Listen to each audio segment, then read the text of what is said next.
Phone दिखाइए, आप ऐसे रिकॉर्डिंग किसी महिला का नहीं कर सकते। हाँ अच्छा, हाँ टिकट नहीं बोल रहे, स्लीपर में चलिए, तब जा नहीं रही हैं। बिहार सरकार के गवर्नमेंट की एम्प्लॉय हैं, आप चलते हैं बिना टिकट एसी गाड़ी में। ট্রেনের মধ্যে একজন নারীকে বিরক্ত করছেন এক ব্যক্তি। প্রথম দেখায় এমনই মনে হতে পারে, তবে বাস্তবে ঘটেছে একদমই ভিন্ন ঘটনা। মূলত টিকিটবিহীন ভ্রমণকে ঘিরে এক যাত্রী ও টিকিট পরীক্ষকের মধ্যে চলছিল তর্ক বিতর্ক। সম্প্রতি সামাজিক মাধ্যমে এমনই এক ভিডিও ব্যাপকভাবে ভাইরাল হয়েছে। आप एसी क्लास में हैं, हमको शो कीजिए, कहाँ टिकट है आपका।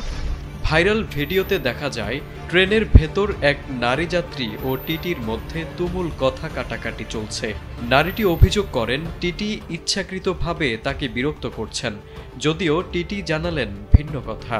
बिहार सरकार के गवर्नमेंट की एम्प्लॉय हैं, आप चलते हैं बिना टिकट एसी गाड़ी में। এ সময় টিটি অভিযোগ করে বলেন ওই নারী আগেও টিকিট ছাড়া ভ্রমণ করেছেন এবং তিনি সরকারি স্কুলের একজন শিক্ষিকা।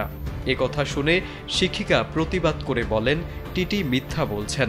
অন্যদিকে দুজনই নিজেদের ফোনে ভিডিও ধারণ করতে ব্যস্ত থাকেন।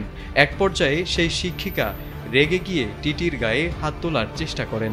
ये फोन दिखाइए, आप ऐसे रिकॉर्डिंग किसी महिला का नहीं कर सकते। हाँ अच्छा, हाथ मत लगाइए प्लीज, रिकॉर्डिंग हो रहा है, हाथ मत लगाइए। তর্কের এক পর্যায়ে শিক্ষিকা বলেন আপনি একজন নারীকে হয়রানি করছেন।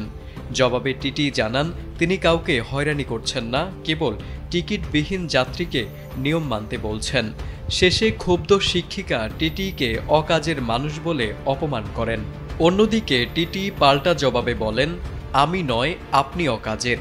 সরকারি শিক্ষক হয়েও টিকিট ছাড়া ভ্রমণ করছেন, সেটি লজ্জাজনক। परेशान करने के उद्देश्य से आप ऐसा कर रहे हैं। आपको टिकट नहीं है, परेशान करने की क्या बात है, बस टिकट नहीं है। आप इसके पहले बिना टिकट चलते हैं, हमेशा मास्टर हैं बिहार सरकार में, चलते बिना टिकट इसमें है।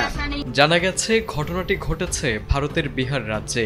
এনডিটিভির খবরে বলা হয় ভিডিওটি প্রকাশের পর সামাজিক মাধ্যমে ওই শিক্ষিকার আচরণ নিয়ে ব্যাপক সমালোচনা শুরু হয়।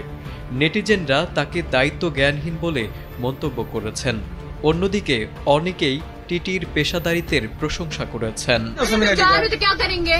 जाइए ठीक है, তারেক আজিজ, এটিএন বাংলা।